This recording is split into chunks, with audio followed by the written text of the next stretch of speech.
नोंथांमोना बयबो आथिखालाव नुबाय थादों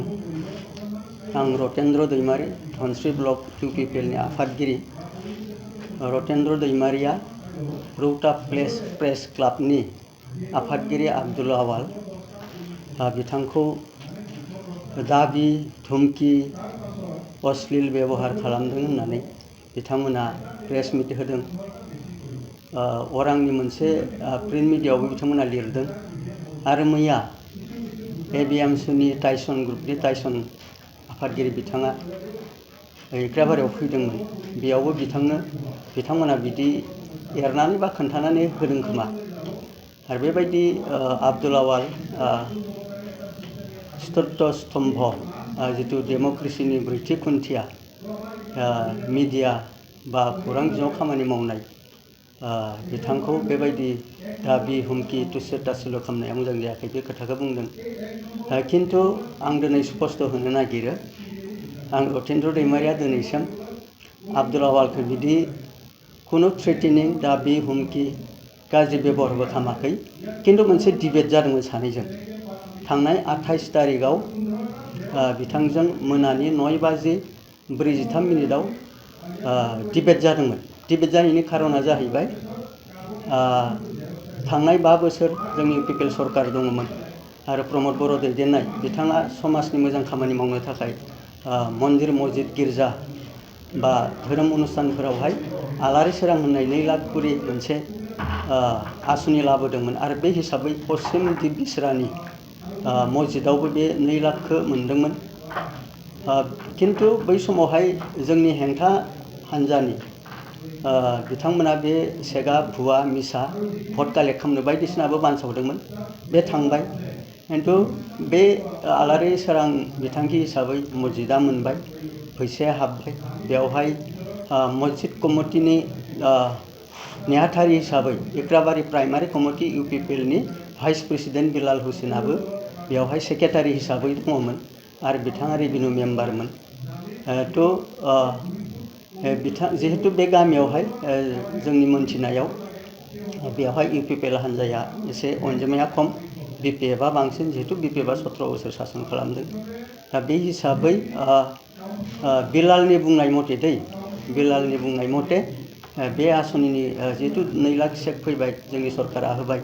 बेयाव बाउन्डारि वाल बानायनांगौ मा बानायनांगौ बे खामानि मावनो नागिरदोंमोन नाथाय बिथांनि हेंथायै बे खामानिखौ मावहोआखैमोन गुबुन हान्जानि बिथांमोना मावहोआखैमोन होननानै बिथाङा बुंदों बिथांनि बाथ्रा दा बिथाङा गाव रांखौ बाहायनोसो नागिरदोंमोन ना मादोंमोन दा बेबायदि मोनसे घटना जानानै दङमोन आरो बे हिसाबै बिथांमोना जोंनो पार्टियावहाय जोंनो फोरमायदोंमोन ब्लक आरो डिस्ट्रिक्ट कमिटिनोबो मोनसे कपि होदोंमोन आरो माइनरिटि सेलनोबो डिस्ट्रिक्ट माइनरिटि सेलनोबो मोनसे कपि बिथांमोना होदोंमोन आरो बेयाव जों एडभाइस होदोंमोन बे समाजनि मोनसे मेटार समाजाव सावरायनानै फोजोबनांगौ होननानै बेबायदिनो बिसायख'थि फैबाय आरो बिसायख'थि फैनाय समावहाय जों स्ट्रिं कमिटि दादोंमोन बिलालाबो primary committee election स्ट्रिं कमिटिनि chief convenor बिथाङा दाबिदारमोन आरो बिथाङा बेबायदि मस्जिदनि मोनसे रां जाख'नायाव अजद थानायाव बिथांखौ होनाङा होनना पाब्लिकआ बुंनायखाय जोङो बे फैसाखौ जिहेतु मस्जिद कमिटिया मोननांगौ समाजा मोजां जानांगौ समाजनि खामानि जानांगौ होननानै जोङो बेखौ जिहेतु बेयावहाय प्रमद बर'आ बे आसनिखौ होदों जों इउपिपिएलआ होदों बेवहाय जों सोरबा धनस्री ब्लकआ बा डिस्ट्रिक्ट कमिटिया बा माइनरिटि सेलआ सोरबा प्रमद बर'आ बे फैसाखौ जानांगौ होननाथ' सोरबा बिलालखौ बुङाखै बेबायदि बिलाल बायदि बेक्ति बिभिन्न दलावबो थानो हागौ मोजां गाज्रिया नङा होमबा थ' पार्टिखौथ' जोङो बासिथ' पार्टि खालामनो हाया बिदि बिथाङा बिदि जाख'नोबो थांखि थानो हागौ बे बिथांनि बेक्तिगत खोथा आरो बेयाव मिथिनाय मथेबा बिथां बिलाला फोरमायनाय मथेबा बेवहाय गावनि समाजनि सासे लोगोआ 50,000 बिनिफ्राय फैसा बिदोंमोन बिनिफ्राय बिथाङा बेखौ जिहेतु खामानि मावनांगौ होआखैमोन बिनि उनाव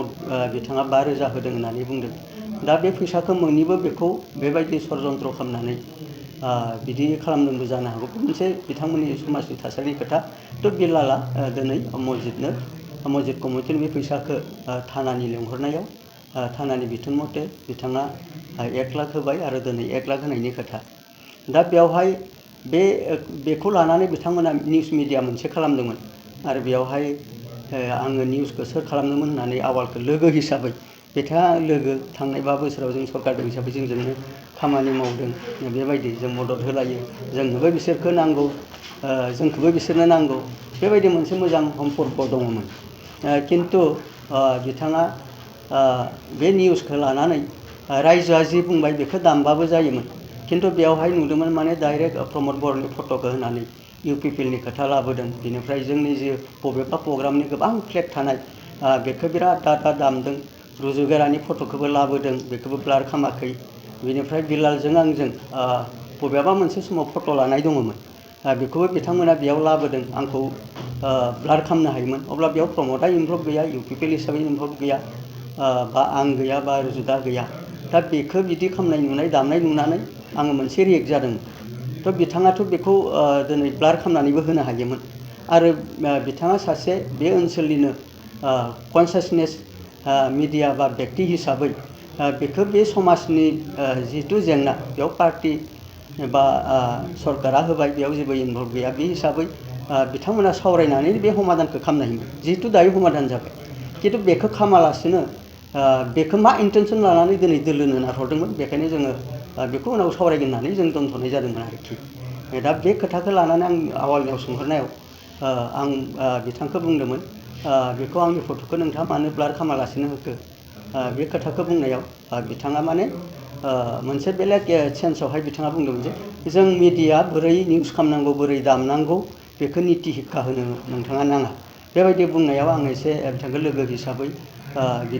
बिथांनि बे सेन्सिटिभ खोथा बुंनायाव आंबो एसे रियेक्ट जानानै सानैदों डिबेट जादों आरो तर्क बितर्क जादों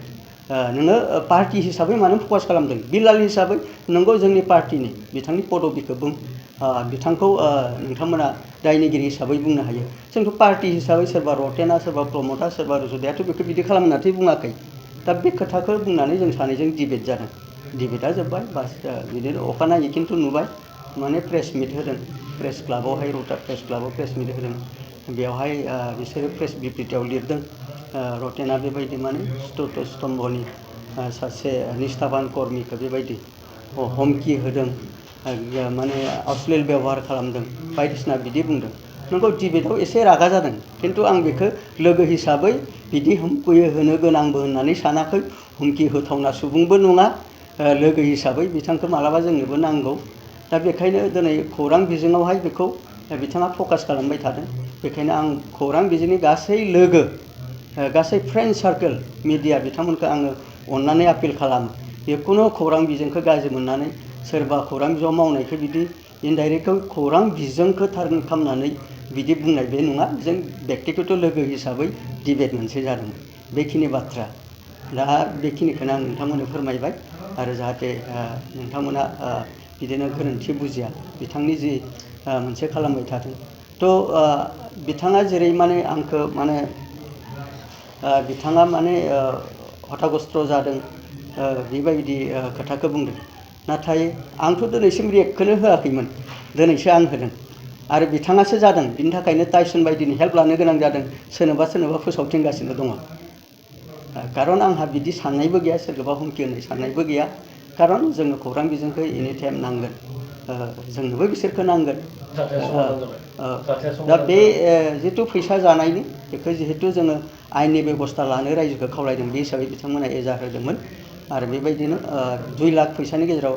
दाख्लिनो थानायावहाय बिलाला बे 1 लाखखौ होबाय नोङो आरो दिनै 1 लाखखौ होबावनायनि खोथा दा जोङो बिथाङा जे जोंनि बेबायदि डिले खालामनायनि थाखाय मोनसे